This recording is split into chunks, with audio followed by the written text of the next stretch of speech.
যারা মদ খায় তাদের জন্য কম পয়সায় মদ খাওয়ার ব্যবস্থা নেই।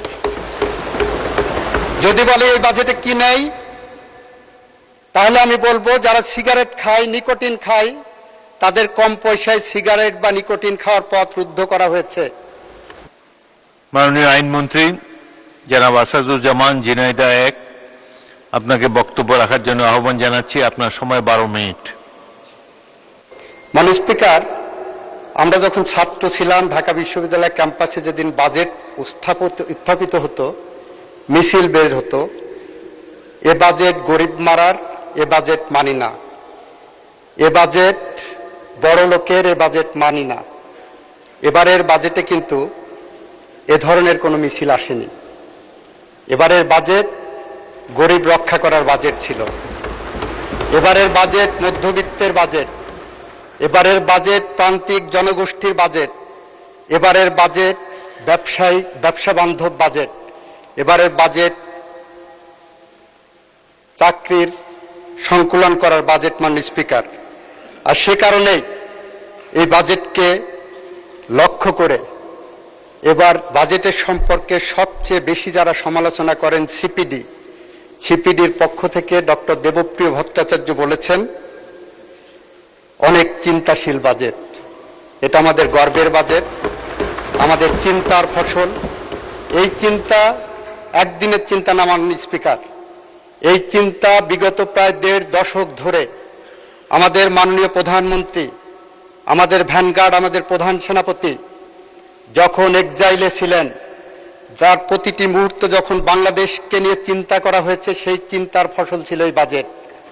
যে চিন্তার ফসল হিসাবে উনি বাংলাদেশের মাটিতে আসার পরে বলেছিলেন আই হ্যাভ এ প্ল্যান, এবং তার সেই আই হ্যাভ এ প্ল্যানের সুচিন্তিত রূপায়ণ হলো এবারের বাজেট, 9,38,000 কোটি টাকার বাজেট। মাননীয় স্পিকার, এই বাজেটকে কেন্দ্র করে অনেকেই বলার চেষ্টা করেছেন স্বপ্নবিলাসী বাজেট, উচ্চাভিলাষী বাজেট।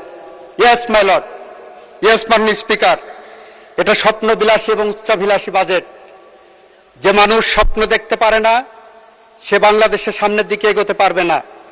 যারা স্বপ্ন দেখতে পারবে না, তারা বাংলাদেশকে এগিয়ে নিতে পারবে না। যার উচ্চাভিলাষ নাই, সে কখনো আকাশের দিকে উঠতে পারবে না।